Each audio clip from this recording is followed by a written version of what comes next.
the largeness or the bigness of the project, and then the criticisms of men. All those things could not deter Nehemiah from the goal of God. And I'm telling you this afternoon that nothing should deter you from whatever goal that God has set for your life. Amen. So, in rounding up, I want to encourage every one of us today. There is a place of perseverance.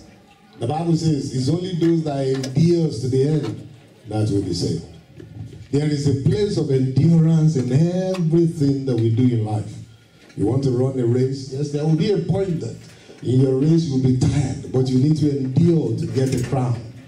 Praise the Lord. And we need to get to that point. We don't need to give up. This is a small beginning. Don't worry, the whole may not be. History is being made today, whether we believe it or not. And I congratulate you, and I want you to congratulate your neighbor for being part of history. Let's congratulate ourselves, because we are making history here today. It's about things that man has never thought before. And I want to believe that someone must have conceived this same idea in time, but they never took the step. So we thank God for the life of Ife. And the only way that our life can count in our generation is when we sow our lives as a seed to make the life of other people better. Thank you very much. God bless you. Thank you very much, sir. That was a very good one. If there is, thank you very much, sir. We are moving on. I know many of us will be like, why are we here today? Yeah, we know we are here to launch Ifibella Kidney Organization. And if you look at this, the right-hand side, we're sufferers. You can imagine what happens when you give hope to someone. You can imagine what happens when you reach out. And I believe this should be out maybe somewhere there where we can actually see the visions of this organization. This is a very good cause, very, very good one. One that I'm very happy to associate with. When Sister Ify told me about 2 or 3 weeks ago that I was going to be the MC, I told her I was going to Dubai. I flew in from Dubai this morning, and can see I'm still feeling sleepy. But I didn't have a choice. I just have to come. But this is not a birthday party. It's a good cause. So please, as you are here today, bless you as you have come in Jesus' name. I'm going to call on Sister Ify. I'm going to call on Sister Ify, and please, because you have kept us waiting, I want to make it short. Thank you very much. Yes, I can. Thank you so much. Thank you very much, sir. Thank you. Good afternoon. And you're welcome to Ifibella Kidney Organization inauguration today. I am so sorry for the delay and for coming back late. I want to thank you all today for believing in me, for making this day a wonderful day, keeping your time, sparing out of your activities to be here to testify the goodness of God today and to share this wonderful testimony with me. The Ifibella Kidney Organization is started out of true life experience, which I went through. And I've got so many things here in my clip, but my MC has already given me time to cut it short. So I will try to be a bit brief as much as I can. With the welcome address, this story started 5 years ago. I was a normal and a healthy woman and a mother and a sister of 2. And I have a stable marriage. And I worked long time hours just like everyone in the society. But when this condition came out, it struck my life, and so many changes took place in my life. It's something that is really a tragedy that you wouldn't like to wish it even to your worst enemy. And that is why I'm here today, to encourage us. Because at every given time in our life, we face challenges.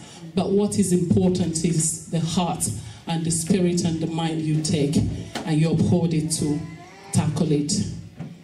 So Ifibella today, it's stemmed from a problem that I acquired when I had my first child. I had what the corporate claims say, some mothers here developed blood pressure along the line, which was settled and under medical control and management. But down the line, after a couple of years, I started having feeling pain on my back. He picked up that my kidneys has backed out. And it's one of those things life can throw at someone. So I took a courage, but it was really hard because my days were filled with tears while I'm at work, and everything I'm doing, I still keep feeling the pain of it. And one day, this hurry started. Even while my great teams are here that looked after me, veteran, doctor, and all the rest of the team, they are a great team. And I want to thank my mother. She's awesome mom. And my friends and well-wishers. I want to thank Pastor and all the members of the Redeem, and in fact, the NHS as a whole, and the Milton King community and Igbo Union. All my friends, I want to thank you for today. You all are awesome. I want to say a big thank you. Thank you all for supporting me. So when I started, I was told that it will take a while, maybe 2 years, based on the trend of the readings, because they have to go through bloods. Betta will tell us better because she will come over here and talk to us more. So, but this is why I started this initiative. What I was expecting, even having the fact that I'm in the medical team, a trained nurse and all this, but I couldn't believe what I saw. It didn't last up to 6 months. I couldn't even walk from here to that door. You can imagine me that I'm just jumping with my healing shoes now because of the medical transformation. So let's give a round of applause to the medics. So, and it was really a devastating event. So I battled it. I took a strong heart and courage.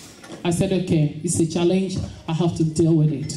So I started, they put me on dialysis because I have to do dialysis because I remember the date because a day to it, which is on the 17th of July of that year, 2012 or 13, something like that, 2012.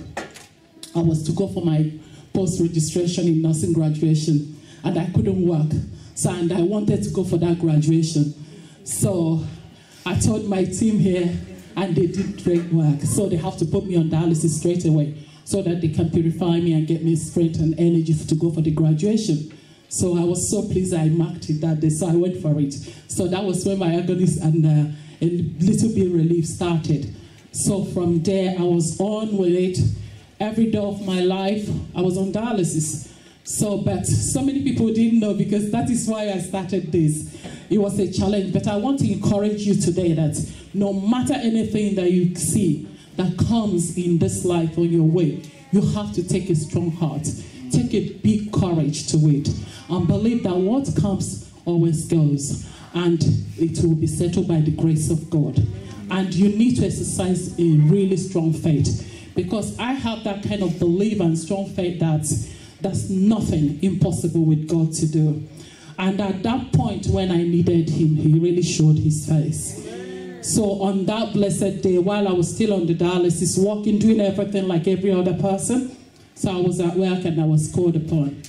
And after the series of tests and everything, it was a successful mission. So I had a successful transplantation. So today I'm happy. At least I can sleep like everyone, like a normal life, and wake up in the morning and jump to work and all sorts of life. So because of that, I took it upon myself. I said, no, I have to give back to the world. I have to give back to this society. I have to help my people. Because where I come from, we from the minority, it's quite hard, because when I was going through this problem and trauma, being is not something common to us. Here in the West, somehow a bit common, but back from where we come from, when you go through such things, the thought of it all is that that's the end of it. And as what I can gather happening now is somehow how it is. So, but by the special grace of God, the fear and everything that we are having, that is why we started this initiative, to get that knowledge across and the awareness across to our people that there will be a solution. But we all need to come out and work together to achieve those aims. The support is there and everything. All we need is just to go down to the people that knows it to signpost and guide us through. And also to encourage us on organ donation. And it's very, very important part of it, because that is one of the things that will make you to get normal again, back to normal life, and everything will settle back to normal. But my boss is here, Beth, and she will talk to us soon over all those things. So today I've got about the organization. I want to update you all here where we are and at the moment what we have done so far. We have started with the clips I have here. Bro Steve, can you help me? Because I don't know what you put on. Thank you. Yeah, so now we are at the registration process. So we've registered with the company house, and we've started our registration with the Charity Commission, which is in progress, and also with Milton King Council, which is in progress as well, with the Milton King Charity Community Group. We are also registered with South Central Ambulance NHS Trust, because we have an aim to give back to the society. All those things that I was opportune to get back then, for someone to help me, that is what I want to give back. And I will need your help, all of us. I will need your support. Because for someone out there, it's just like when you're called out for such an event, I love the first thing our pastor told us here today. You will face so many challenges. So many people will discourage you. So many people will say, oh, why do you want to do that or that? But we forget something. Things happen. I did not plan for it. I didn't even dream of it. It happened. And it's something that can happen to anyone, no matter your age, child, old. I have so many people now that are really asking us for help. Some patients that needs our support. And things like this is where we can function really effectively to get all that we expect. We shouldn't all that all the time expect it to be all that good. We should also be supportive to help people that are in need. So now with the South Central Ambulance, we need volunteer drivers. Ifibella, today I'm going to present to you a car that I'm going to launch for this organization, which we'll be using for patient transport to take them to hospital appointments throughout that. And some of the activities we've done so far will be going around to hospitals, appreciating people that are working for God, our doctors and nurses and the fellow patients. And here I have on the clip when I went through the Christmas time to send our Christmas presents to our wonderful, great nurses and doctors and the patients in Oxford to thank God with us. And in the clip here, I have, that's the Milton King here, and this is Ifibella Kidney Organization Transport. Did I pause there? Oh, I'm sorry, I'm so sorry. I kept clicking fast.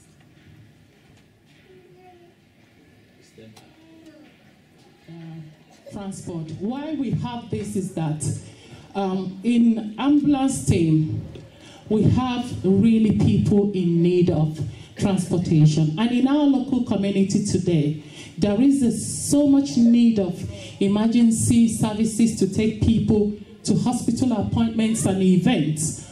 And at the same time, there are people that will need treatments, that will need to go to hospital, but they cannot go alone. People like us are the people that are well trained, CRB checked and everything, that will be able to help those people and put a smile in their face. That is why you see in our motto right up here, you see that Ifibella, its own mission and aim is putting smiles, reaching out and giving hope to the sufferers and the general public.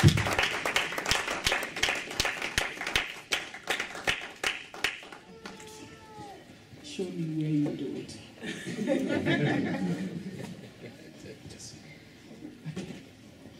I'm right here Our people used to say charity begins at home. So while all these things are going on in my mind and here where I live, I remember and I came to think about my home where I come from and the African community and so many minorities as well. So as a charity, our aim is to reach out really anywhere our legs can get us, down to the primaries all over the world. We want to create that awareness and we want to help people. So here you can see with me a hemodialysis clinic that I sent one of my representatives to go and check and give them a Christmas present and snacks and biscuits. And so when the gentleman got there, he now called me back and said, look, I'm sorry, I have a good news and a sad news for you. They are so happy with what you've sent, but they are really desperate for help. They're saying that they need, even if it's injection, water, syringes, to help with their dialysis and treatment, and even for donors, because they will be free. They want to be free like me. Some of the patients, they are crying. They asked me to send their message to say, please, that we all should come to their rescue as well. So because they are all counting on us and people that have the heart of God and the feeling for humankind to come to their help. I think it's something that is really possible for each and every one of us, or anybody human, because we know that the things we do in this life is not just only for ourselves, but it's for God as well, because we believe that things we do, there will be reward for us from God in heaven. Thank you. So I have here as well in the next clip, 2 days ago we went for our mission out there to keep disseminating the wonderful message across to the world.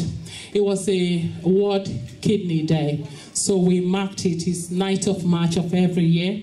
So we are up there with the team in Tesco's, sharing flyers. And it was really a successful one because we shared more than 500 flyers there and above. And the people were so happy because it's really a goodwill message that we're sending across there. Because all our aim is for people by this time of the next year, in a century, in fact, people will have a very, very good treatment about kidney. It's not going to be a very big problem anymore. Like I remember in those days when HIV, malaria, and different conditions came out, it was like a tragedy and taboo. But today is something that there is through the medics and research, there is a treatment on it. So I want our people to reassure us today to come out in support of this movement, and we'll learn more from it. Thank you.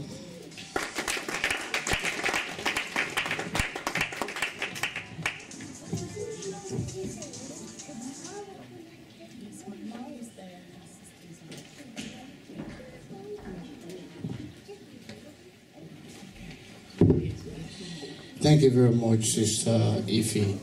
That was a very wonderful presentation. Until you hear, until you listen to them, you don't really know how course is. I'm very glad to be here today. I don't know about you. We are moving forward. If you look at the program, the tea and coffee break, like I said before, don't follow this program. A lot of things will be changing. John Boyan is a writer. He said something. He said, "You have not lived today until you have done something for someone who can never repay you." Can you hear that? Until you have done something for someone who can never repay you. Whatever we do today, we're doing it to give back to this society. We're doing it to give back to this community. Someone had come forward to give to Sister Ify. It could be you, it could be me. You understand what I'm saying? So we have to have that set mind. There was a time I went to the hospital and they were asking me if I wanted to donate any of my organs anytime when I die. Like a normal African boy. How can I? Even I'm dead though. I'm still like, how can they cut something out? No, you don't even know. You're gone. So maybe my beautiful lady here will educate us better on why we don't need to keep all these things. But they're no more useful for us. So we are moving on. Quickly, I want to appreciate Sister Ife's family. They are seated here. Mom, sisters, please, can you just stand up? Can you just stand up? We appreciate you. Mommy, sisters, brothers, wherever you are, please, can you just stand up? We want to appreciate you. We want to thank you for the support you're giving to Sister Ife when she was going through this. Thank you very much, ma'am. This will not come now yourself again in the mighty name of Jesus. Things of celebration and the wife. Susan, okay. I really stand up, want to appreciate you. Thank you very much. Thank you. Consider Isabella kidney transport car. I don't know if we are going to bring the car into this. But anyway, I will unveil the car. So I'm going to be calling on the Deputy Mayor to do the launching of the organization. You're welcome, sir. Good. And first, I'm sure you'll be delighted to know that although it says in the programme 40 minutes for this allocation, I can promise you I don't have a speech for 40 minutes, but I don't have a speech at all.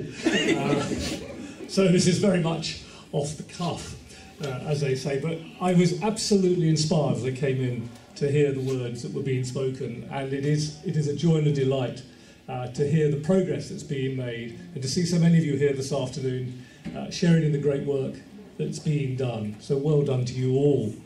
Can I also say that when you become deputy mayor, and more especially mayor, which is the year that follows your deputy mayoralship, past mayors always say the thing you notice about Milton Keynes, or you discover about Milton Keynes, is how much great work is being done by so many different communities in this great city of ours. And that's certainly been Susan and mine's experience so far this year. We have met so many great people, celebrating so many great causes, launching so many great fundraising exercises, etc., and working together for a common cause, not only for the cause of which they're focused, but also because they're part of this great community of Milton Keynes. So give yourselves a clap, because you really deserve it. This is, ladies and gentlemen, this is Milton Keynes' 50th birthday, and we are celebrating all through 2017 this great year of ours. When Milton Keynes was first inaugurated, and in fact I've lived here all my life. I was born in a village called Walton, which is where the university is now, but it's a tiny little village. So I've seen Milton Keynes from day one to where we are today. And it is a great, great success. And we're actually a success because we're such a great multicultural community, all working together, all working for a common cause. And I've been absolutely delighted and thrilled to see how our city has grown, and that we are such a success because we are all people under the Milton Keynes banner, working together for Milton Keynes. And today is just one more example of how much success we're enjoying as a city. So well done to you on that. As we were hearing, in life, there's only one thing to expect, and that's the unexpected. So we must all be prepared for what tomorrow brings for us. It doesn't mean you can't live for today. We should all be living for today and getting the most out of all our lives. And I hope that Milton Keynes offers us the opportunity to do that. But we also need the support that a city and a community like Milton Keynes offers. So I think we're all very, very lucky to be here. So all it remains for me to do is congratulate you on the work you've done so far. Thank you for inviting Susan and myself here this afternoon. I wish you every good wish for the success of this campaign moving forward, and all the registrations that need to be done and all the work that needs to be done to actually get it off the ground. And hopefully look forward to seeing you again in the not too distant future as we can move this process forward. So thank you very much indeed, ladies and gentlemen. Thank you very much, sir. You passed the message in 10 minutes. That was wonderful. Please, let me appreciate him. Thank you very much. Thank you. But you have not finished the assignment, sir. I said I didn't know I was going to bring the car into this place. They said the car is just outside. I know some people will run away if you go out now. So we're not going out now. How long do you have, sir? Oh, we're here till 5. Oh, fantastic. So, fantastic. I'm in charge. If you say you are going to unveil the car, people just go. So we are not unveiling the car now.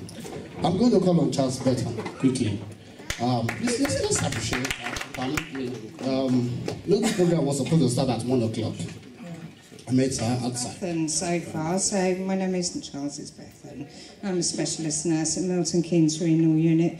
What my job is in the renal unit is to look after all of the patients who are approaching kidney failure in the Milton Keynes community, help them, guide them through the process and help them make the right choices for their future. If you asked me to come here today to talk about a couple of subjects. Now, I can't promise that the 20 minutes that I've been given will be over in 10, I'm afraid, because she gave me such a lot to tell you. What she asked me to tell you a little bit about is what she's faced in her life, to give you a little bit of understanding about what kidney dialysis is, and then to talk a tiny bit about kidney donation, how it happens, and why it doesn't happen in a lot of communities. So if you can just bear with me, this is going to be the boring science talk. So how common? Not very. 5% of the population have kidney disease. So that equates to between 40 and 60,000 people in the UK. It's not very many. People living with dialysis or a functioning kidney transplant.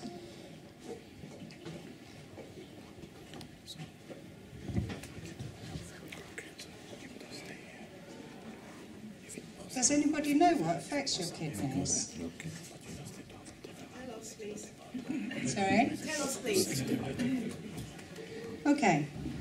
So if we were going to talk about the main causes of kidney disease in the communities, that this may be something that you may recognise, because if you imagine, if you go back to school, those charts you used to get, they were called pie charts, and they talked about the proportions of this and the proportions of that, and the majority of people who develop kidney failure, about over a third of that pie chart would be diabetes. Over a third of that pie chart would be hypertension.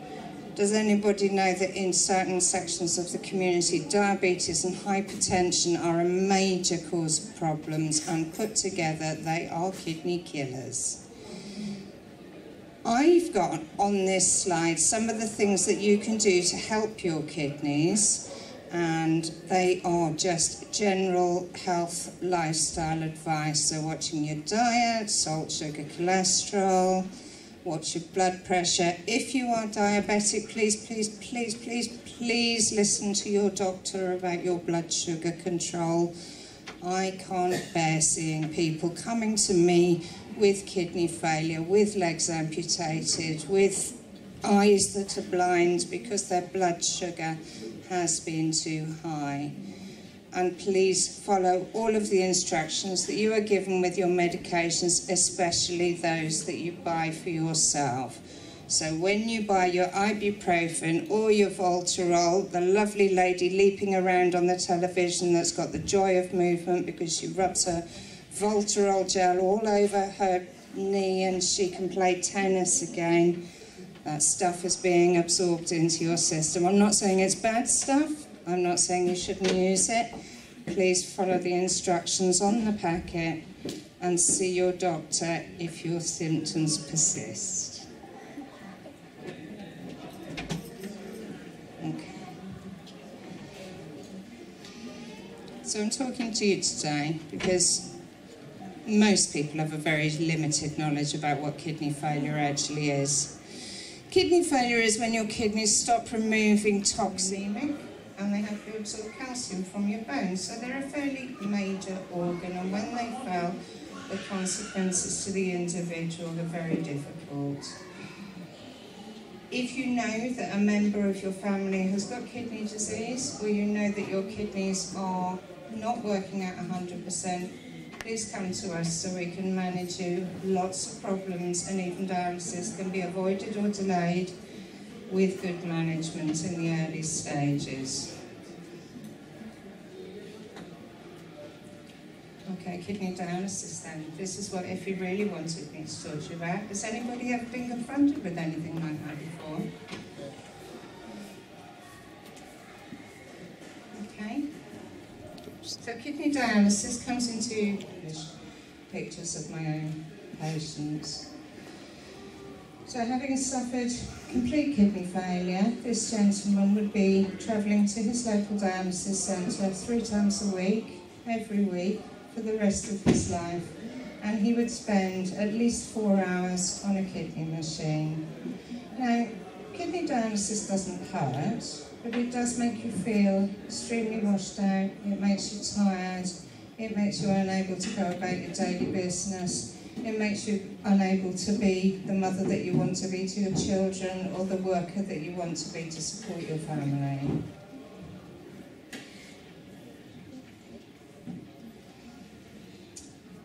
When we do dialysis, we need to get the blood out of the body to clean it, and this is what the patients have to undergo in order for that to happen. Now, Ify, I hope you don't mind, didn't have that type of dialysis. We will talk a little bit about the other one as well.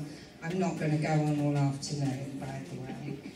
But most patients have hemodialysis, and so that involves the insertion of 2 whopping great needles into the blood vessels every time you come for your treatment. This will be something that Effie probably would have a bit more familiarity with. We call it the Cinderella service of kidney dialysis because nobody's ever heard of this. Most people have seen something on the news about kidney dialysis machine. Nobody's ever heard of peritoneal dialysis. So in this type of dialysis, we drain sterile dialysis fluid into the abdominal cavity and we leave it there. After a period of time, that used fluid is drained out of the body and the patient drains a fresh batch in. This type of dialysis takes place all day, every day. And Ify, do you mind me sharing your experience of being on that form of dialysis? I'm not going to give them too many. Ify used the sort of dialysis where a machine did this for her. Oh my God. Hello. Hi. Yeah.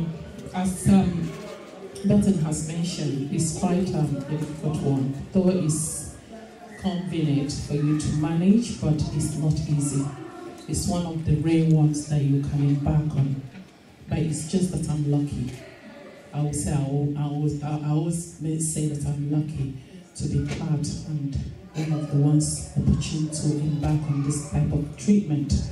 It is difficult because you have to be sterile, very clean. You don't want anyone to come around you dirty or to contaminate you. And by the grace of God, that is what I went through for 3 years plus 5. Yes, but it is difficult, but because God is with me then, I always say, I went through it. But it's not easy, very hard. Because I can still remember those days when, after the treatment, when I want to go to school runs to take my little ones, thank you, my mom, she's awesome. And when I get down the stairs, I will roll up from the step and I'll find myself on the basement because I will just lose my balance because you feel really dizzy, you feel giddy. So the water goes in. I wouldn't say water, but we'll call it water, don't we? So it will go in and it will sit in there for 8 hours. So if you are having to do the day back, which is the mobile one, you'll be carrying it along. We can choose to do the 8-hourly to 9 hours one, which you will connect in the night or day, but 24 hours you must do it every day. So to sit down and lie down and rest or sleep. But the best for it is for the night, because the night one will allow you sleep over with it. But when I say to sleep over, some of us will think it's real proper sleep. It's not sleep, because you might have a troubleshoot. I remember so many nights, you all here will be fast asleep, enjoying your sleeps, but I will be on the phone ringing the emergency team to come to my rescue because my machine is alarming. So I have to get it sorted so that I'll be able to go out tomorrow to continue my activity. So this is why I started this, because people on that kind of treatment, in fact, in general, they lost the strength. They are tired. They need our help. We need to help them, like what I mentioned, to help them with their normal day-to-day activity. We can help them even financially, and even with their day, home, family appointments. Anything you can do for somebody on that state is awesome.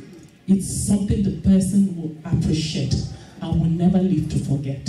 So it is a very good, careful. Anything that you pick the infection, the high risk of the death is the prognosis is really bad. Too bad. So Bethan, I'll give back to her and she will continue. This is thought to be due to the incidence of diabetes and hypertension in certain communities. On average, people on dialysis from Black and Asian communities wait at least 1 year longer. I think it's 371 days longer for kidney transplantation than the Caucasian population. The reason for that is kidney transplants have to be matched quite carefully in order for them to work, and you are far more likely to get a kidney donation that matches you from within your own ethnic group. Unfortunately, the deceased donation rate amongst minority communities is about half that of the Caucasian population.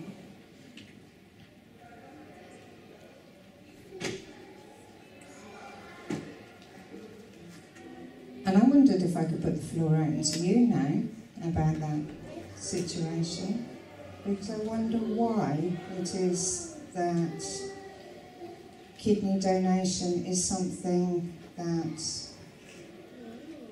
people seem to be very reluctant to engage in. Has anybody got anything that they want to share with us?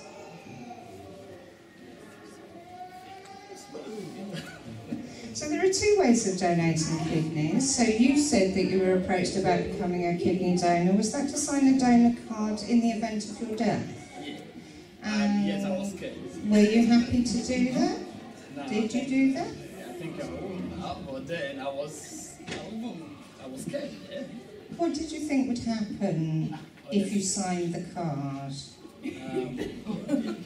No, I'm being absolutely serious, because let me just give you some examples of the things that I hear. Lots of people feel that if they register themselves as an organ donor, that maybe the doctors won't try so hard to save their lives. Maybe they will give up more easily because you look like a young, healthy gentleman, probably with young, healthy, very useful organs, and maybe if you're in a coma in intensive care, a doctor might think your organs may be useful for a number of people who are on the transplant waiting list. We're all laughing, but this is something that lots and lots and lots of people do believe. Okay. So I'd just like to talk a little bit about, if you have somebody, thank you very much, just put a little picture of what the tubing looks like in dialysis. There we are. I'm trying not to break the computer. The process that we go through at the moment is a process of testing to make sure that that donor is in fact brainstem dead before the donation takes place. And we have now gone a little bit further than that, because lots of people are uncomfortable with the idea of their loved one being taken away whilst their heart is still beating to have their organs harvested. So we've gone even further than that now, and now a lot of the time the doctors withdraw life support from the patient and allow nature to take its course, so you can be absolutely certain that person is naturally deceased before the before the organs are taken.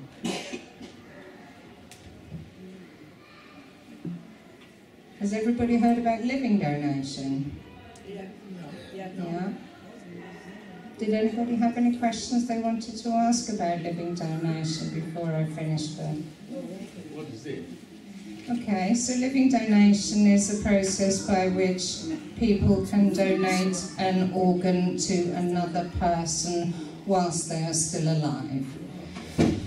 We all have a massive excess of kidney function. Nobody really knows why we've got too much kidney function, but we have. We need less than 50% of our kidney function. In fact, we need less than 20% of our kidney function to remain healthy.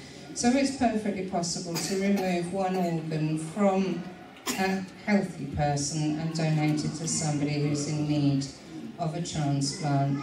It's usually people donating to people that they know. It's usually mums donating to kids, or kids donating to my mums or brothers. Sometimes it's between husbands and wives. It is perfectly possible to find a match amongst your friendship group.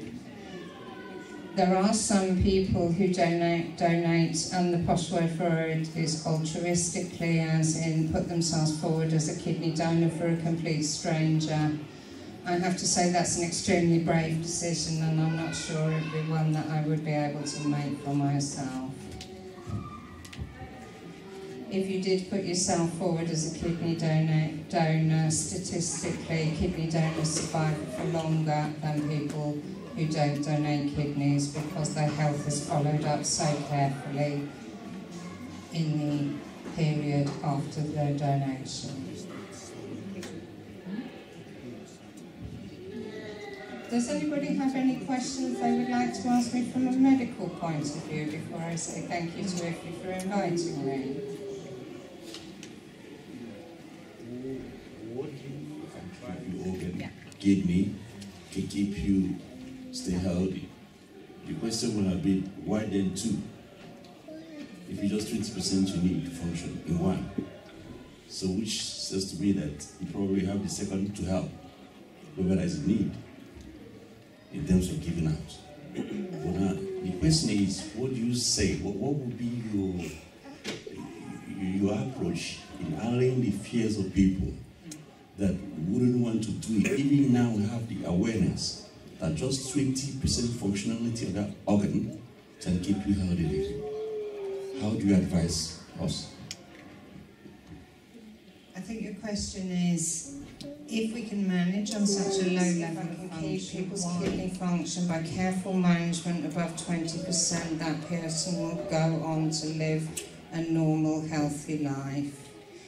When somebody puts themselves forward as a living donor for transplantation, you, for example, would go for a long series of medical and psychological tests to make sure that you were healthy from both points of view.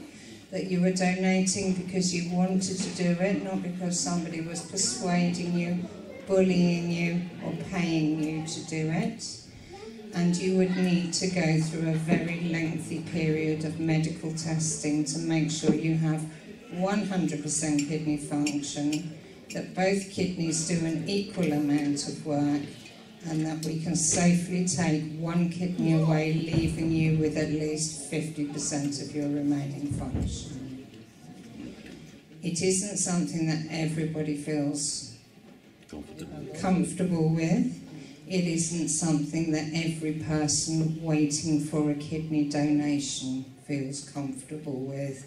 My personal experience of kidney donation is that my sister has had a renal transplant for the past 4 years. She was not comfortable with me offering myself as a donor for her because she was afraid that something would happen to me.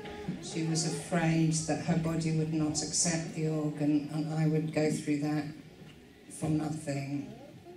Okay. So there are lots of things for people to think about, and I would invite anybody that has questions about it. I think my email address is on the guest list. Anybody who wants to can contact me directly if they have personal questions to ask. Okay. Thank you so very much. Thank you.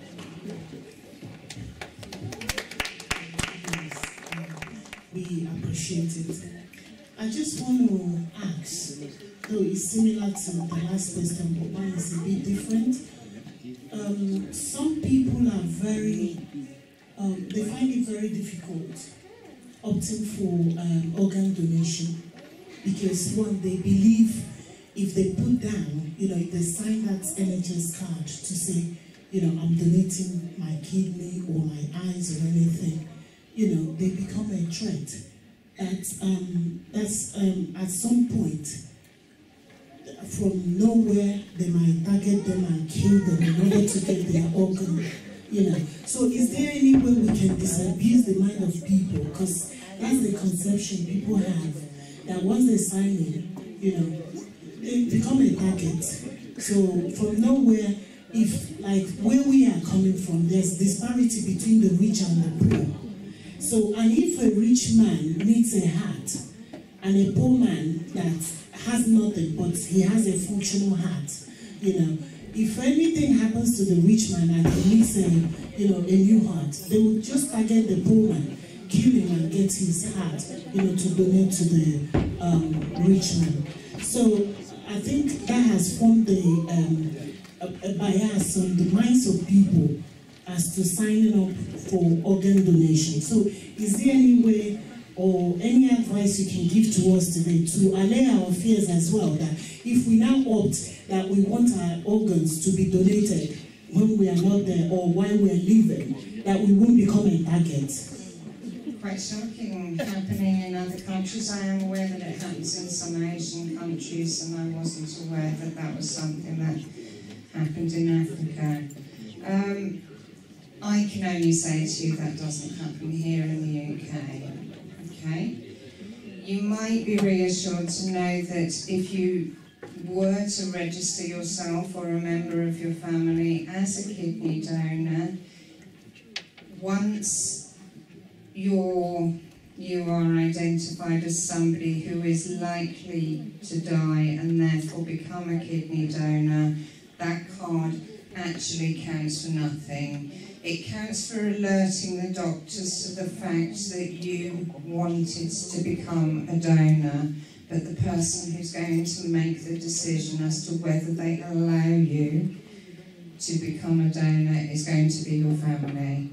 So signing the card means that the doctors know what your wishes were, but the decision would be made with your families and your loved ones or your husband or whoever your next of kin is, and their permission would be sought.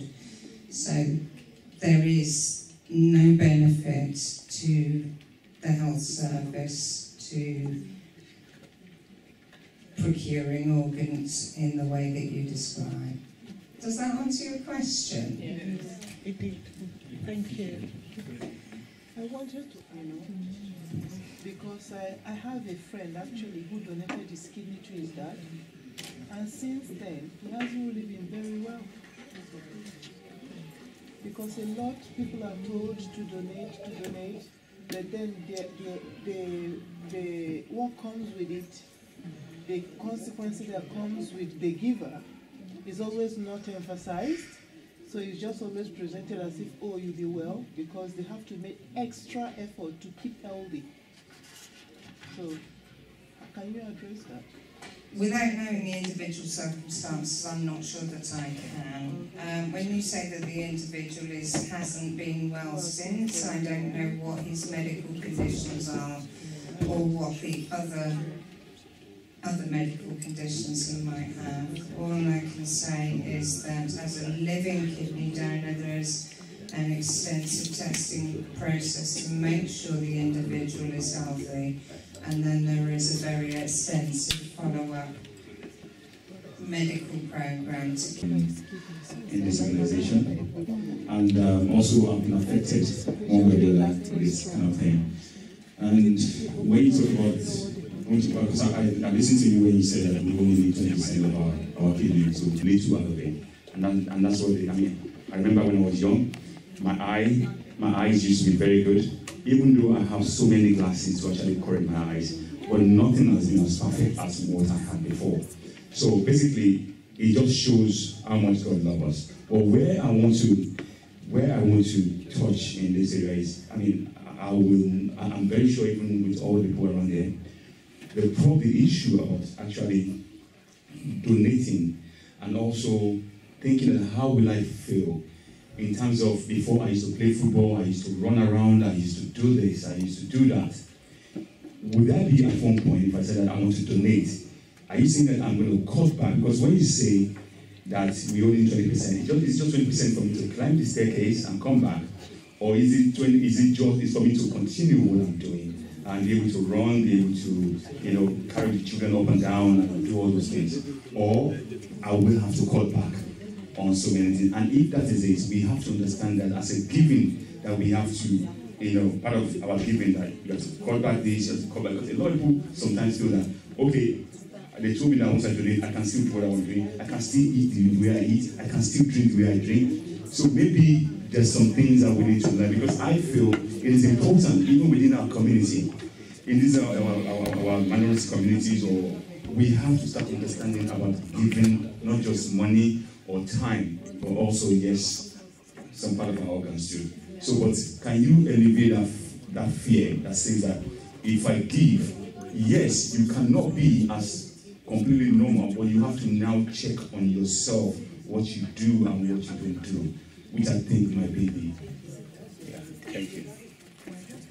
Okay, somebody that is identified as perfectly healthy before the donation process should lose no more than 50% of their kidney function in the donation process. After kidney donation, if you're fit and healthy before, if you're playing football, if you're running up and down stairs, if you're carrying your children around, you should be able to carry on doing every single thing that you did before. Okay. Going by what that my sister asked, she asked, regarding how safe people who have donated their organs. So I know that there should be a repository, a database somewhere where the list of people who have donated their organs are kept. How secure are these repositories? How secure are they that people can access them to find out who and who has donated? Because what she said is something that I've also heard. Some people who have donated their organs are being targeted.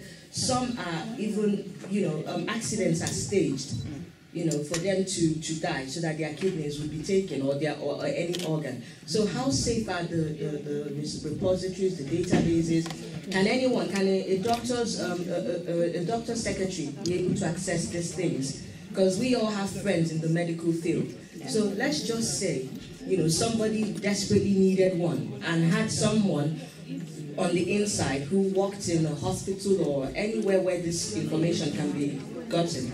How safe are the names or the identities of donors? Yeah, donors, thank you. The register of kidney donors is only available to the Blood and Transplant Association staff. They're not available to the general public, and they would not be available under any of the things that you may have heard of that you can acquire other information from, such as the Freedom of Information Act. All you would be able to get from something like the Freedom of Information Act is information like this many people have donated and these were the outcomes. You would never be able to get an individual's name and address from that. They are only available to blood and transplant staff. I haven't got that information or access to it. It's very secure. So basically secure. And they need a certain security level to be able to access it, right? Okay. I'd like to say thank you very much for having me today. Thank you to Ify for inviting me. And as I say, if anybody does have personal questions to ask, my email address is on the guest list. Thank you. We appreciate your patience, and those questions were questions I expected from my people, because we care for our life a lot. But you know one thing, Bethan was, honestly, she was absolutely right. This is not the first time I'll be listening to that. And there's no point holding on to what we don't need. Who can tell me why God gave us two hands? Why do you think God gave us two hands? Why do you think? Please, this is not the time for selfie. We are doing something important here, please. Why do you think God gave us? Yes, ma'am. Eyes, two holes in our noses, because if one is not working, you can still live on the other one. So I think it's a backup. Okay, backup for you. Yes. That's our raffle draw today.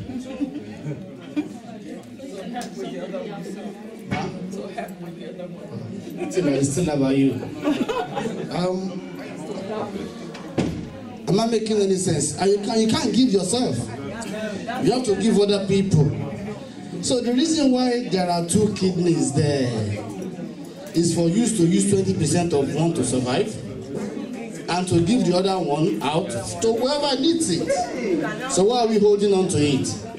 Think about it. So we have this. We have this. If God has laid it on your heart, you feel confident enough, no one is coercing you to do it. I'm changing my mind from today. Please feel this. You don't need more than enough. Is someone listening to me there? Yes. I know they've switched off now. You don't need more than what? More than enough. God will bless you as you do so in Jesus' name. So quickly we are moving on. I enjoy coming here today, honestly speaking. Very educative. We are moving on. You know, we cannot talk about this foundation or this charity. One house, please. One house, please. We cannot talk about this charity without the support of you and I. And we are talking about support.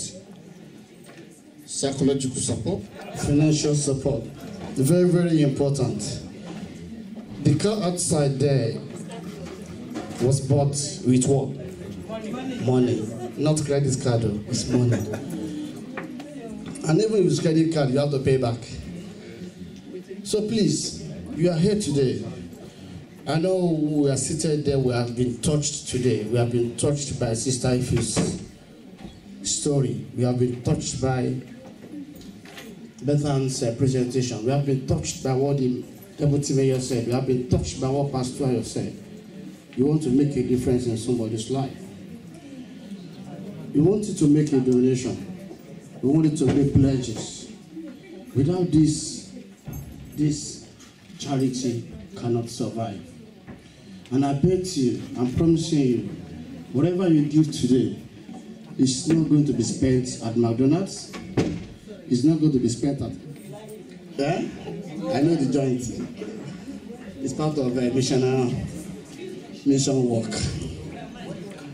So please, my people are doing selfie now. They are doing selfie. Get your papers out if you don't have your checkbook here. Let us donate toward this cause.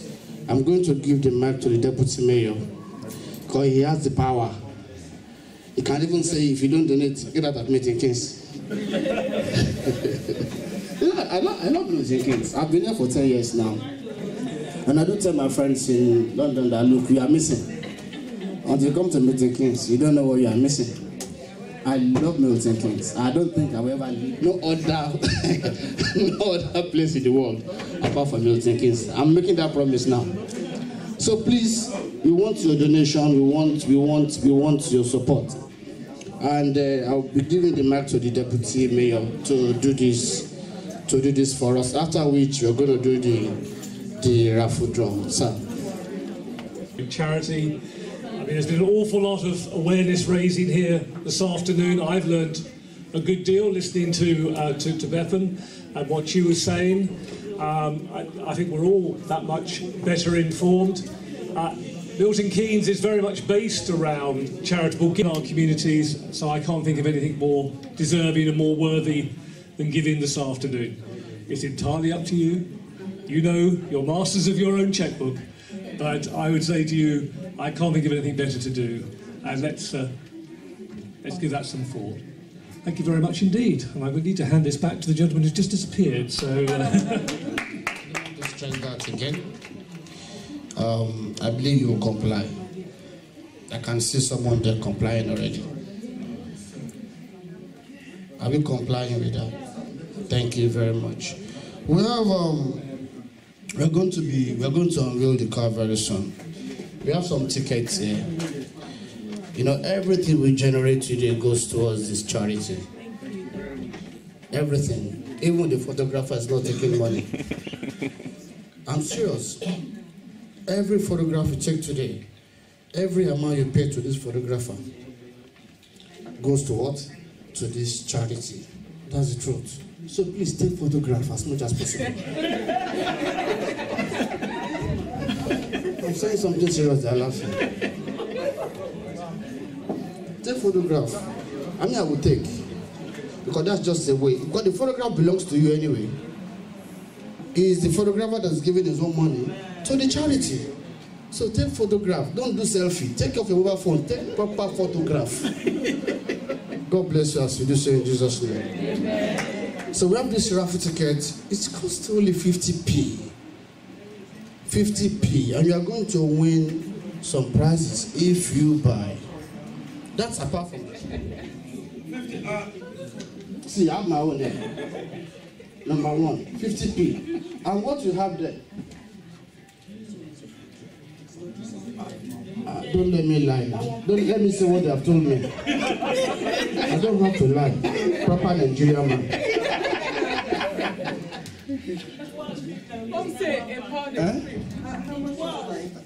It was. See now, they are modifying it. They said it was. So it's now. They said it's now £1. It's not me. They said it's now £1. So £1 ticket, I will distribute it. Who will help me? Who can help me? If you don't have a ticket, you have to. Oh yeah, please. Thank you. You are doing that. Thank you very much. Oh, be like saying Igbo boy.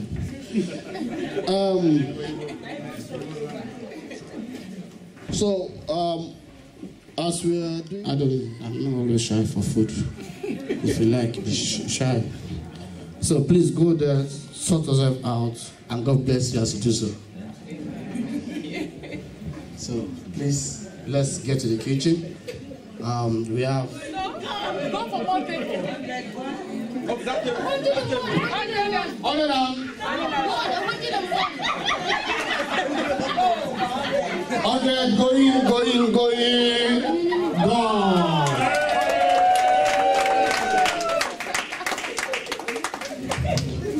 I beg, where's my tray? It's pay as you go. After your food. Bring your account number. Rating be that. Make I transfer them. South. God bless you as it's not the more serious note. It's not the gift. What you have there is a lot, but we appreciate your giving. We appreciate your faith. Because when I was on 75, I was praying that somebody should go more than 75 in church. I have this congregation. You respond. You know when you respond. Praise the Lord. Hallelujah. Oh man. Now, quickly, we have the raffle here. I'm going to give this raffle to you. You have to the prizes quickly. The deputy mayor will pick 3 numbers. And the first number is the 3rd prize. The second number, 2nd prize. And the last number is the 1st prize. Number 43. Number 43. I don't know my number. You? Yeah. I don't know my number. I bet where you are. How many you buy? You buy. 43. Yeah. Sir, that's my phone number, sir. That's the 3rd prize. 43, sir. Let the mayor give it to you. Our photographer. There we are. We can take it. 1 second. I will be with you in just 1 second. Stay where you are. Second number. Thank you, sir. I'm collecting on behalf of someone.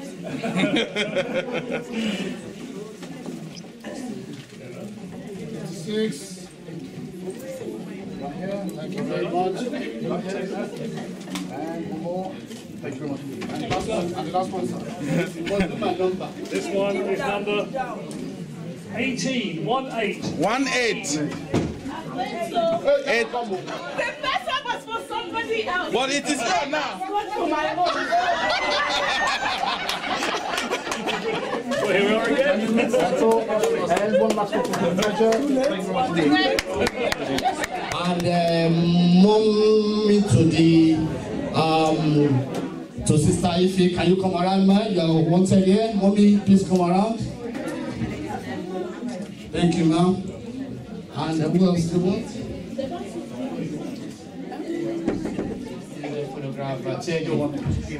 Yeah. My aspiring pastor there, please come around so that when I come to your church, you give me good honorarium. See, Mama. See my face, I know you're coming out now. Why you invite me? Am I speaking? Okay. Here we go. Are you mommy? Yeah.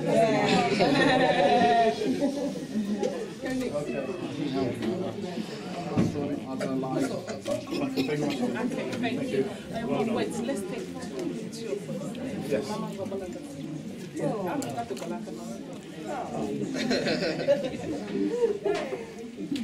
we go. And one more for the measure.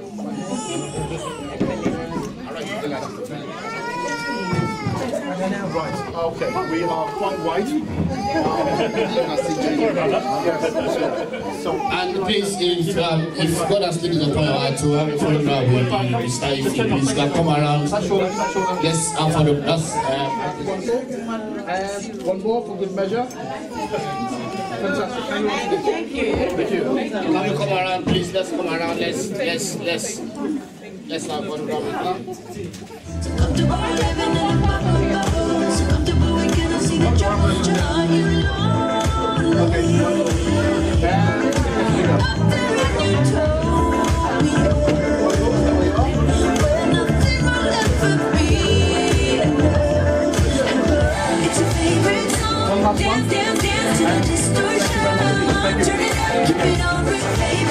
The deputy mayor leaves at 5 o'clock.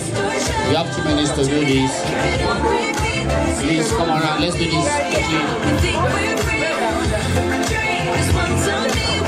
Yeah. I've just been told that there is dessert there. That is dessert.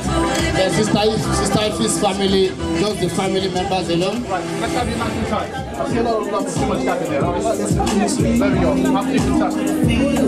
Right here, guys. Is that the team? This is the team. So please, let's do this quickly. 2 minutes, going. Right here, guys, right here.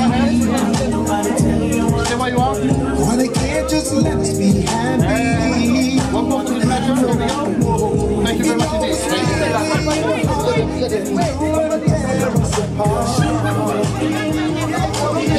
We can continue with the photography session after the unveiling of the car, please.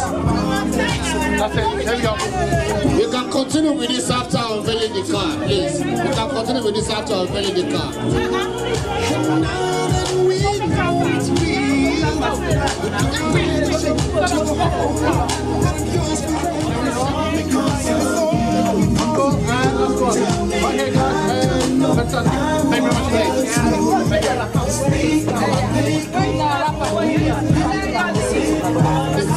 Okay, after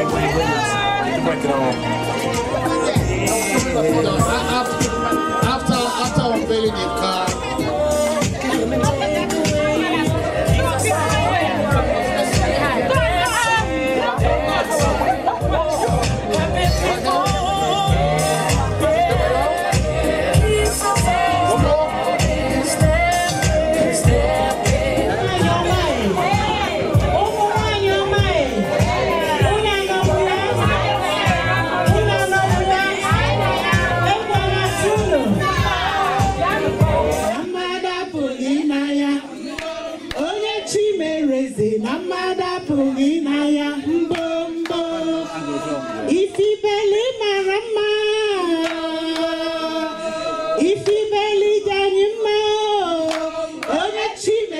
zinamada poginaya.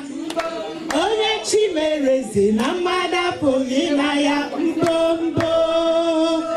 Praise the Lord. Hallelujah. Praise the Lord. Hallelujah.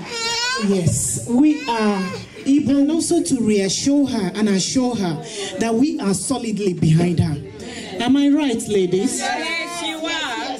So we're going to make our little presentation. It's just the tip of the iceberg. Okay? So we are there with you and for you. So anything, just call on us. We are proud of you. Praise the Lord. Give a test shot. Give a test shot.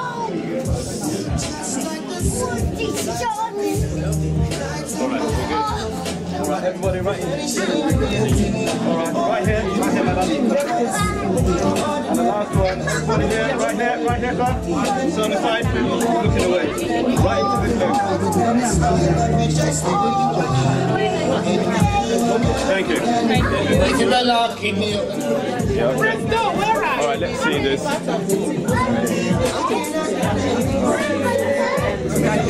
Lungs. 1, 2, 3. Okay, just one more. Okay, and one for good measure.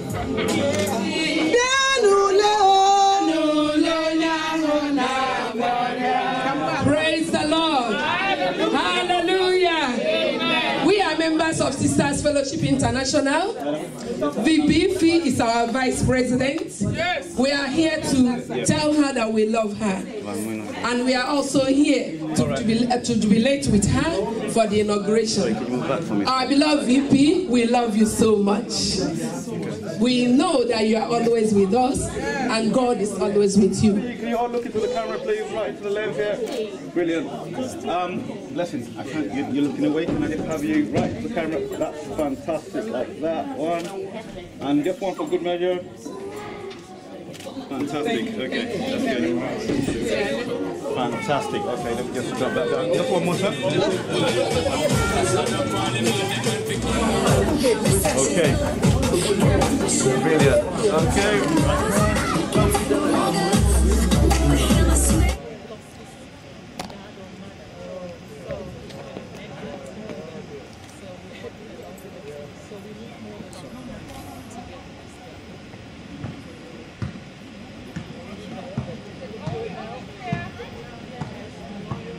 Harry. Yeah.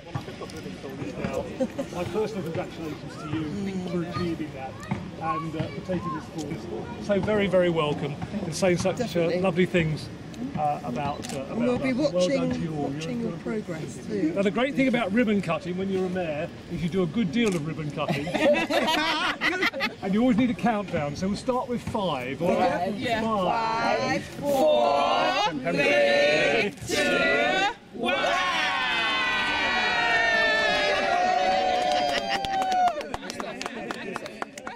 Yeah, sorry. Thank you, sir. Thank you. Well done for all your whole day.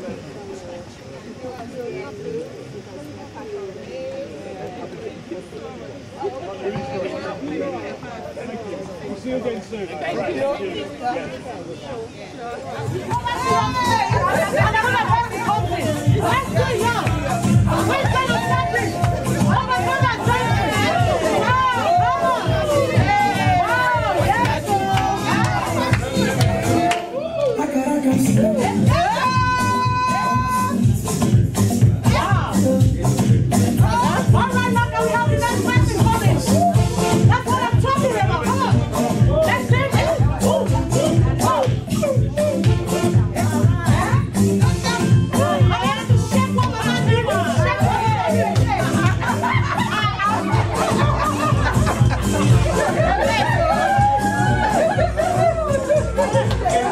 Find yourself another angle as well. Come on.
Zero,